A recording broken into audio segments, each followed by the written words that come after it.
교대가 키워드예요. 예. 교대를 우리가 현장에서 뭐라 부르냐? 그랬더니 아바트라고 부르죠. 그래서 아바트 1, 아바트 2 이렇게 지금 부르고 있습니다. 그럼 이 아바트에 어떤 때 측방 유동이 발생하게 되느냐라고 했더니 보통은 이제 연약지방이니까 말뚝을 받겠죠. 말뚝을 받고 그 위에 이제 아바트를 이렇게 설치를 하는 게 가장 일반적입니다. 예. 그런데 이 말뚝을 박았다는 뜻은 뭔가요? 말뚝을 박은 이 부분은 집안이 매우 안 좋은 집안이겠죠. 예. 그거를 우리가 이제 어떻게 표현하냐 그랬더니 연약지방 절대적 판단 기준이 4, 6, 10이었죠. 그렇죠? 예. 그래서 가장 적은 숫자가 NH가 4보다 작을 때였어요. 그래서 그냥 이 기준 한 겁니다. 게다가 제가 좀 아까 액상하는 사질토, 측방 유동은 점성토 이렇게 말씀을 드렸죠. 점성토의 기준을 통일불법으로 얘기를 한다 그러면 가장 나쁜 점성토가 뭐냐 그랬더니 CH네. 네, 그죠? 그러면은 다른 거를 안 써도 이것만 써도 이 집안이 어떤 집안이고 어떤 집안에서 측방 유동이 생기는지 명확하게 설명하고 있죠. 그걸 어디다 쓰고 있는 거예요? 이제 뭐 이 측방 유동의 문제점 및 발생 형태라는 걸 가지고 그림에다가 모든 걸 다 설명을 하고 있는 거죠. 네. 그림의 설명은 이런 식으로 하는 겁니다. 이거 안 쓰고 하는 거 아니에요. 쓰셔야 돼. 이거 말고도 어떤 거 써도 될까요? 어떤 거 써도 될까요? 공부 잘하니까. 네? 공부 잘한다 그러는데 그러면 어떻게 해? 방금 잘한다. 실망이네. 뭐 써야 돼요? 네? PI. 그죠. 왜냐 그러면은 상대밀도는 사질토. 지금 측방유동은 점성도라고 첫부터 얘기했잖아요. 그죠? 맞지가 않지, 상대밀도는. 네, 그러니까는, 예를 들어, PI가 15보다 큰 거. 뭐 이런 수치 있잖아요. 그죠? LL이 40보다 큰 거. 뭐 이런 수치. 다 쓰는 게 좋은 게 아니에요. 골라서 쓰시면 됩니다. 그죠? 네, 그래서, 이게 측방유동이 어떤 집안에서 발생된다를 한글로 여기다 적지 마시고요. 공학적인 수치나 공학적인 용어로 내가 알고 있다고 표현을 해 주십시오. 항상. 예, 그래서 교대는 뭐다? 측방유동에서의 키워드니까 교대를 그리신 거고요. 이거를 설명하기 위해서 추가적인 설명은 공학적인 거 가지고 설명을 하셔라. 예, 그 얘기가 됩니다. 이렇게 이제 생각만 했겠죠. 여기는 이제 거더 그리고 슬라브 이 부분이 될 거고요. 여기는 결국은 나쁜 점성토가 있는데 우리가 교대를 이렇게 터파기를 하고 여기 대묘기 하실 거죠. 그럼 여기 있는 흙은 대묘기 하는 흙은 어떤 흙으로 해요? 현장에서? 나쁜 흙으로 합니까? 난리 나죠. 그렇죠? 좋은 흙으로 대묘기. 좋은 흙은 어떻게 돼? 예, 뒤치음토는 어떻게 돼요? 예. 좋은 흙이니까 무겁잖아. 밑으로 꽂아 내리겠죠. 예, 꽂아 내려요. 그럼 얘가 어떻게 돼요? 어디로? 이쪽은 꽉 막혔고 여기서부터 여기까지 다 흙이잖아요. 뚫린 데가 어디야? 이쪽이 이만큼 뚫렸네. 누르고 있는 힘이 약하니까. 예, 요 지점을 볼 거예요. 여기서는 시그마 1이 이제 수직 응력이에요. 예, 누르고 있는 힘이죠. 똑같은 레벨에서 여기 있는 힘은 시그마 1이 이만큼이야. 누르고 있는 힘이 여기가 훨씬 적죠. 그러니까 여기 있는 흙이 어디로 튀어나가려고 그래? 이쪽으로 튀어나가려고 그러겠죠. 그럼 뭐에 무리가 가요? 예, 요 말뚝에 무리가 가겠죠. 그러면 이 말뚝을 우리가 어느 말뚝을 하냐 그럴 때는 요 부분이 되게 중요해요. 예, 요 전체가 아니라 요 부분이에요. 예, 요 부분은 강관으로 하고요. 예, 돈이 아주 많다면 여기서부터 여기까지 전부 다 끝까지 강관으로 합니다. 돈이 별로 없다면 요 윗부분만 강관으로 하고요. 요 밑부분은 예, 콘크리트니까 PHC 말뚝을 하는 거예요. 그럼 강관과 PHC 말뚝을 합한 거를 우리가 뭐라 부른다? 복합 말뚝이다 그런다. 예, 그래서 일반적으로 이 횡방향으로 측방 유동이 있는 이 위치는 4.5m 이하입니다. 그래서 강관의 길이는 L은 대략 4에서 5m 사이로 제작을 한다. 라는 부분이 들어갈 수 있겠죠. 그죠? 예. 여러 가지를 자꾸 누다 보니까 어떻게 해요? 내가 되게 많은 걸 알고 있는 것처럼 자꾸 보여주고 있죠. 채점위원한테. 제가 여러분들한테 당부하고 싶은 거는 그거예요. 나 잘났다는 거를 시험장 위에서 얘기하지 마. 시험장 가서 얘기하세요. 시험장 가서 제발. 다 시험장 안에서 내가 되게 잘났다는 걸 얘기를 다 하시고 오시라는 거예요. 물론 글로써. 그죠? 이렇게 하시면 될 것 같아요. 그래서 이런 식으로 해서 이제 무너질 거예요. 그럼 뭐가 무너지는지 말로 좀 추가적으로 설명하면 되겠죠. 박스 치십시오. 그래서 이거에 의해서 말뚝 뭐 파손이 발생할 수 있을 거고요. 뭐 신축 이음이 뭐 탈락이 뭐 될 수도 있을 거고, 교자 장치가 뭐 변형이 이루어질 수도 있을 거고요. 그리고 구조체가 이동이 있을 수도 있다. 뭐 여러 가지 현상이 이제 발생할 수 있겠죠. 그래서 이런 부분들은 그냥 박스로 치시고 이렇게 이제 답안지를 쓰시면 어떤 하나의 틀을 가져갈 수가 있다라고 지금 볼 수가 있겠네요. 식빵 유동에 영향을 주는 요소가 있습니다. 연예층의 전당 강도부터 편제하중, 사면활동, 과도한 침합까지 해서 쭉 있는데 나는 6개를 다 가져갈 거야. 이런 욕심이 아니라 최소 4개는 쓸 거야. 이런 욕심으로 본인한테 필요한 거 가져가십시오. 식빵 유동의 대책 공법입니다. 가장 첫 번째 나오는 게 여기지만 계량하시면 돼. 결국은 여기 있는 흙이 움직이니까 이런 흙이니까 이런 흙을 뭘로 바꾸면 돼? 쉽게 얘기하면은 이동을 하지 않는 GW처럼 SW처럼 좋은 흙으로 만들어지면 되겠죠. 기능은. 그렇죠. 그 얘기예요. 그래서 프리로딩 한다. 여기를 이제 탑하기를 했을 때 이런 거 하기 전에 이쪽을 전부 다 프리로딩 하는 거예요. 프리로딩 한번 송토를 해가지고 내리 눌러서 1차 안밀이 끝난 상태로 만든 다음에 요 교대를 만들고 다시 올라가는 거죠. 시간이 어떻게 걸린다? 어마어마하게 많이 걸린다. 공법은 맞지만 할 수는 없다. 그 얘기가 되겠네. 그러면 제가 왜 그 말씀을 드릴까요? 현장 사례로 쓸 수 있는 공법이다 아니다? 아니다. 근데 가능은 한 공법이다. 현장 사례로 쓴다 그러면은 채점위원이 좋아라 할까요? 안 좋아합니다. 그죠? 아, 너 현장에서 안 쓰는 건데 왜 현장 사례로 써? 이렇게 의문이 가겠지. 그죠? 그거예요. 샌드 컴팩션입니다. 좀 이따 배울 건데, 여기를 이제, 여기 안에다가 샌드를 기둥 형식으로 해서 박는다. 라고 보시면 될 것 같아요. 생석계 말뚝. 이 말뚝을, 이 부분에 이제 말뚝을 추가로 박을 건데, 이 말뚝이 PHG 말뚝이 아니라 생석계 말뚝이라고 해서 시멘트를 집어넣은 거예요. 근데 여기는 기본적으로 뭐예요? 물이 이빠이 있으니까 시멘트를 집어넣으면 수화 반응이 일어나고 단단하게 굳겠죠. 그 얘기입니다. 치환할 수가 있어요. 여기까지 탑하기를 하는 게 아니라 다 탑하기래. 이만큼 다. 요 밑에까지 안방까지 다 탑하게 해서요. GW 계열로 다 집어넣었어. 돈이 어마어마하게 많이 들어가죠. 현장사례 쓰면 돼요? 안 돼요. 돈이 안 돼. 그죠? 교대 형식을 변경하는 방법이 있습니다. 그 벽식 교대가 있는데 벽식 교대는 뭐냐 그러면은 결국 여기서 내려오는 요 놈이 되게 문제잖아요. 그럼 이 교대를 등치를 크게 하는 거야. 그럼 문제가 안 되겠죠. 등치를 크게 했으니 이 밑에 자연스럽게 말뚝이 많이 들어가겠죠. 자, 교축 방향의 길이를 길게 한다라는 건데 원래 얘가 4차선 도로야. 그래서 교대가 이렇게 생겨먹은 거죠. 3D를 그리니까 1차선, 2차선, 3차선, 4차선. 그래서 교대를 이렇게만 만들면 돼. 근데 얘를 어떻게 밀어오는 힘을 견디면 되겠죠. 교축 방향으로 이만큼 길게 만드는 거예요. 그죠? 소형 교대를 설치하면 된다라고 이제 되어있는데 여기서 내려오는 흙이 문제죠. 그러니까 여기에다가 소형 교대를 만들어요.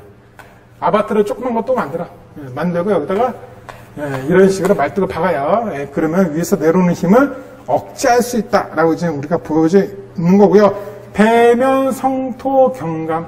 실제적으로 현장에서 가장 많이 사용하고 있는 공법입니다. 현장 사례를 쓸 때 뭘 쓴다? 파이프에서 연속 컬버트, 앞성토를 쓸 수도 있는데 가장 많이 쓰는 것은 EPX 블록을 쓴다. 그래서 여기 있는 흙의 무게를 줄이는 거예요. 그래서 빈 파이프를 여기다 이렇게 집어넣든가, 빈 PC 박스를 여기다가 이렇게 집어넣든가. 그럼 흙의 무게가 줄죠. 그만큼 이제 경감이 되는 건데 그거보다 뭘 많이 하냐 그랬더니 차곡차곡 스티로폴을 여기다 집어넣어요. 스티로폴에 들어간 것만큼 흙의 무게가 엄청나게 가벼워질 거고 위에서 밑으로 누르는 힘이 없어지겠죠. 그 스티로폼 그 공법이 EPS 블록이다 라고 생각하시면 될 것 같아요. 기초체 저항체 증가하는 방법이 있습니다. 즉, 이 말뚝이 밀리지 않으면 될 거 아니에요. 그래서 밀리지 않으려고 하는 게 경사말뚝. 요게 이제 경사말뚝이죠. 삐딱하게 밀고 오니까. 성토지지 말뚝이라는 게 있는데, 성토지지 말뚝이 뭐냐? 라고 했더니, 여기 우리 대매기 할 거죠. 요 대매기 하는 요 부분에다가, 버팀 슬라브라고 공구를 이렇게 칠 건데, 여기다가 말뚝을 이렇게 받고, 여기다가 버팀 슬라브를 이렇게 하면은 요게 이제 그 성토지지 말뚝이 됩니다. 케이슨 기초를 할 수 있어요. 말뚝이 아니라, 이 말뚝이 아니라 여기다 케이스는, 이 말뚝이 아니라 여기다가 케이스는 집어넣는 거야, 통째로. 어바트 밑에. 근데 돈이 어마어마하게 들어가요. 안 해요. 하는 데가 있어요. 어디다 할까요? 그렇죠. 해상에다가 합니다. 이 아파트가 강에 들어가는 아파트가 아니라 해상에 들어가는 아파트다라고 하면 그 밑에는 케이스는 들어갈 겁니다. 버팀 슬라브나 말뚝 본수 증가 뭐 이런 것들이 있습니다. 측방 이동은 발생 가능성 판단 방법이라서 원측이라고 우리가 얘기를 해주고 있어요. 우리 지금은 그냥 여기 있는 것만 외웁시다. 여기 있는 것만 외우는 거는 제가 여러분들한테 극소수로 외우라고 지금 얘기를 하고 있습니다. 여러분들 되게 행복한 줄 아셔야 돼요. 이게 극소수니까 근데 이것도 많은데요 하시는 분들 분명히 있을 거예요. 근데 측방이동 판단 방법에 대해서 쓰려고 그러면 되게 길거든요. 토지에선 그거 하나만 가지고도 서술형으로 쓸 수가 있는데 우리는 행복한 거예요. 이것만 가져가는데 이 중에서 가장 중요한 판정 방법이 있습니다. 저는 오늘 그것만 설명하고 갈게요. 측방이동 지수. 측방 이동 지수를 우리가 이제 설명을 해줘야 되는 이유가 뭐냐 그랬더니 얘가 그래프를 이용해서 멋있게 쓰기도 하고요. 많이 사용하기도 해. 그러니까 해줘야지. 공간을 많이 잡아먹을 수 있는데 공학적이기도 하다. 내가 많이 이해하고 있는 것처럼 보인다. 어디서 쓰면 좋을까요? 용어 문제보다는 서술형 문제. 써야 되는 페이지가 많으니까 아주 좋겠죠. 그죠? 그래서 측방 유동 지수에 대해서 우리가 이제 한번 알아보겠습니다. 아바트를 좀 간단하게 그릴게요. 아바트가 있을 거고, 어떤 기초가 있을 거고, 말뚝이 있을 겁니다. 그러면 한쪽은 이렇게 돼 있을 거고, 한쪽은 이렇게 돼 있을 겁니다. 그렇죠? 지반이 이렇게 이제 되어져 있는데, 요거는 여기를 이제 기준으로 이렇게 나눴어요. 이걸 기준으로 나눴을 때, 요 윗부분에는 성토체죠.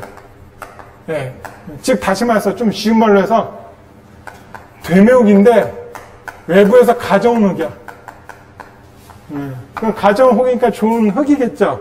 근데 그 흙의 단위 중량이 얼마인지 우리가 알잖아.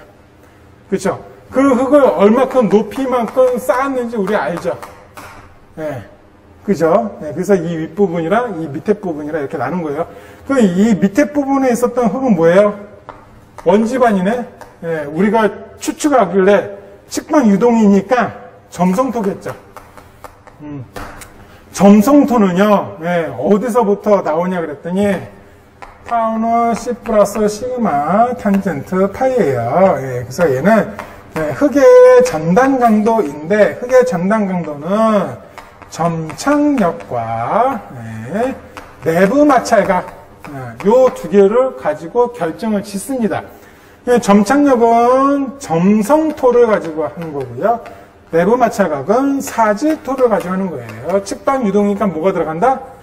얘가 들어간다. 요 밑에 있는 원지방 흙이니까 이게 들어가겠죠. 그쵸? 그래서 얘는 C 값이 들어가는 거예요. 근데 비배수라고 우리가 얘기를 하거든요. 왜냐? 이 물이 여기 어딘가 있을 건데 여기 원지방에 있는 흙에 머물고 있는 물이 갈 데가 없죠. 그래서 비배수지. 그래서 공학적으로는 이렇게 표시를 해요. 몰라? 모르면 그냥 이렇게 표시를 해도 돼.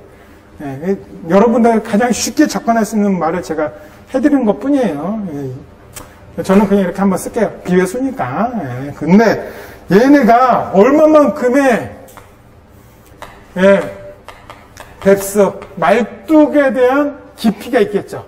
이 깊이를 우리가 D라고 얘기를 하겠습니다. 그래서 감마 H C값, D값을 가지고 우리가 측방 유동 지수를 판정을 하고 있다라고 생각을 하시면 될 것 같아요. 그래서 위에는 저항값, 위에는 저항값, 밑에는 활동값이라고 생각하시면 돼요. 저항값, 활동값. 요 놈이 몇보다 작으면은 위험하냐 그랬더니 0.04보다 작으면은 측방 유동이 발생하고요. 위험해집니다. 만약에 여기 들어가는 공식을 모른다 그러면은 못하겠다 그러면은 이거는 외우셔야 돼요. 요거보다 작았을 때는 측방 유동이 발생한다라고 생각하시면 될 것 같아요. 그러면 여기에서 여기 숫자들 있죠. 요놈들 있죠. 요놈들 중에서 저항력은 흙의 점착력이에요. 점착력이 크면 클수록 흙의 강도는 크죠. 그죠? 점착력이 클수록 흙의 강도는 크니까 저항력은 C값이 됐고요. 나머지 애들 감마 흙 위에서 누르고 있잖아. 그렇죠? 무게로. 그렇죠? 감마값 위에서 누르고 있죠. 그렇죠? 이 D값이 짧아지면 어떻게 돼요? 문제가 발생하죠. 그렇죠? 그래서 D. 이렇게 이제 공식이 나온 거예요. 이걸 가지고 경험식으로 해서 했더니 0.04보다 작으면 측방 유동이 발생한다. 자, 그런데 아까 제가 설명한 게 얘는 그래프, 그림. 이게 이제 같이 들어간다 그랬어요. 얘를 그래프를 가지고 이제 설명을 하도록 하겠습니다. 이 공식을 써드린 이유가 있겠죠. C값이 들어갔고 C값을 이용해서 파워를 결정 짓는다라고 이제 보는 거죠. 그죠? 그래서 얘는 흙의 전당 강도가 되겠고요. 그러면은 우리 이런 거 배운 적이 있어요. 중학교 때 배운 게 Y는 AX 플러스 B. 기억나죠? 이거 기억 안 나시는 분은 나죠? 박시아 씨. 기억납니다. 원래 제가 여기 수강생 분들한테 원래는 호칭이 수업 시간에 말씀드릴 때 박 선생님 이렇게 부르는데 약간 좀 친근성이 있어서 제가 박시아 씨라는 거예요. 기분 나쁘게 생각하지 마시죠. 근데 여기서 이제 AX가 뭐라고 생각하시면 되냐 그러면 요거라 생각하시고요. 요 B값이 요거 하나만 따로 있잖아요. C값이라 생각하시면 돼요. 그래서 요 관계다라고 생각하십시오. 그러면 여기가 이게 된다라고 이제 보시면 돼요. 요거를 가지고 우리가 요런 걸 본 적이 있어. 학부 시절에 대학교 때 요걸 우리가 뭐라 부르냐 그랬더니 모아의 원. 그때 이게 너무 어려가지고 내가 공부를 이것 때문에 포기했거든. 토지를. 이것 때문에 포기를 했는데 그래서 토지 되게 점수가 안 좋았어요. 근데 제가 여기서 강의를 하고 있네? 좀 아이러니하죠. 신기해. 근데 나중에 알고 보니까 다시 공부를 하니까 되게 쉬운 거였어. 생각해보니까. 그게 공부하기가 싫었던 거야. 제가 지금 생각하면 제가 대학교 때 사실 조금 개인적인 사정이 있어요. 저희 집안 사정이 있었어요. 그래서 대학교 때 되게 힘든 시기가 있었거든요. 그래서 공부를 되게 하기가 싫었어요. 그래서 제가 그때 공부를 너무 안 했거든요. 근데 핑계는 그거지. 공부하는 게 너무 어렵네. 나 하기 싫어. 쳐다도 안 봐. 근데 졸업하고 나서 먹고 살려고 토목기술을 따려고 공부를 하다 보니까 그렇게 어려운 거 아니네? 이렇게 된 거지. 보면은요, 어렵지가 않아. 이게 뭐의 원인, 뭐를 가지고 한 거냐 그러면은 시그마 1과 시그마 3의 축차 응력이라거든요. 시그마 1 빼기 시그마 3를 우리가 축차 응력이라 그러는데 결국은 여기 이렇게 밀 거 아니에요, 흙이. 그럼 이렇게 밀려고 하는 힘이 있는 이 지점에 대한 부분에는 수직 응력 시그마 1이 있고 수평 응력 시그마 3가 있어요. 그래서 이 시그마 1은 크고 시그마 3는 작아요. 그거를 이렇게 표시한 거예요. 축차 응력을 원으로 하는 것을 모아의 원이다 라고 표시를 한 겁니다. 그래서 흙은요 이렇게 접선을 가져요. 그래서 이 접선 이름은 우리가 파괴포락선이다 라고 얘기를 해 주겠습니다. 그래서 여기 이제 접선을 그으면은 여기가 모아의 원이랑 만났죠. 그럼 여기를 기준으로 해서 이렇게 수평으로 Y축으로 그으면은 요게 파괴 강도라고 생각하시면 돼요. 즉 모아의 원이 파괴 포락선에 접하면 이 접한 게 파괴 강도다. 여기서 파괴가 된다. 흙이 그럼 여기 이상으로 견딜 수 있게끔 예, 공법을 만들면 되겠죠. 예, 그 원리예요, 결국은. 그런데 보니까 이 C값이라는 게 있네. 이거 타워는 C 플러스 이거니까 요 부분이 요 B값이잖아. 요 C값이잖아요. 그죠? 예, 요 C값을 부여해주면 되겠죠. 점착력을. 부여해주려고 그랬더니 흙이 찐득찐득하게 하려면 뭐 해주면 될까요, 박샤야 씨? 더 찐득찐득하게 해주려고 그러면. 그렇게 해주면 되겠죠. 가장 쉬운 방법이에요. 예, 그렇게 한다고 뭐 콘크리트 말뚝처럼 되진 않아요. 예, 흙 자체가 어느 정도 굳어서 완전히 찐득찐득해서 안 뽑아내서 나오는 거지. 예. C값을 부여해줬어. 그럼 파괴 프락선은 이렇게 올라갑니다. 뭐의 원가? 맞나요? 안 맞나요? 안 맞나. 그쵸? 예, 안 만나니까는 파괴를 안 하죠. 예. 이게 만나야지만 파괴한다며. 그러면 어때요? 예. 시그마 완이 엄청 커질 때까지는 안 만나죠. 커져야지 만나죠, 결국은. 예. 그럼 여기다 뭐 할 수 있어요? 계속 싸울 수 있는 거야. 예. 이 얘기입니다. 그죠? 예. 그럼 이거 이제 거꾸로 이제 우리가 생각을 해볼게요. 뭘 생각을 해보냐? 그랬더니 요 상태야. 요 상태인데, 시그마 1이 뭐라 그랬어? 위에서 누르고 있는 힘이라 그랬죠. 이 시그마 1을 다시 표현하면 이 성토체를 시그마 1이라고 얘기를 해줄 수 있어요. 감마 곱하기 H 부분이에요. 이 성토체에 있는 거를 풀면은 시그마 1은 감마 곱하기 H라고 우리가 표시를 해줄 수 있는데 여기서 이 H 값을 줄이는 거지. 어떻게? 여기다가 빈 파이프를 집어넣었어. 연석 컬버트 공법을 이용해서 빈 파이프를 집어넣었더니 이 파이프 안에 들어있는 흙 무게만큼을 빼야 되겠네 라고 할 수 있겠죠. 그죠? 그게 흙 무게가 H 값이에요. 이게 전체가 H인데 이 상태에서는 구경만큼 빠졌을 거 아니에요. 그러면 이 H가 줄어들었겠죠. 그럼 뭐가 줄어든다? 시그마 1 값이 줄어들겠네. 원래는 감마 곱하기 H인데 이놈이 감마 곱하기 H 빼기 파이프를 집어넣은 간격만큼 줄어들었을 거 아니에요. 그러면 이렇게 줄어들겠네. 시그마 1 값이. 그러면 축착력이라는 것은 시그마 1과 시그마 3를 지름으로 하는 모아의 원을 그리는 거죠. 그럼 어떻게 됐어요? 이렇게 바뀌었네. 파괴 포락선이 안 만나죠. 안 만나니까 얘는 어떻게 된다? 파괴가 안 된다. 라고 얘기를 해줄 수 있겠죠. 무조건 파괴 포락선에 만나야지 파괴가 되는 거거든요. 파괴 안 돼요. 그래서 우리가 이렇게 두 가지의 경우의 그래프를 가지고 측방 유동 지수를 설명할 수 있다. 공학적으로 지금 제가 설명을 드렸죠. 측방 유동 서술형은 뭐가 된다? 무조건 얘를 써야지 점수가 많이 즐겁게 나올 수 있다. 만약에 내가 막 답안지를 쓰다가 못 썼어. 그러면 어디다 쓸 수 있다? 결론 같은 데다가 써도 돼요. 결론에다가 공학적으로 설명을 이렇게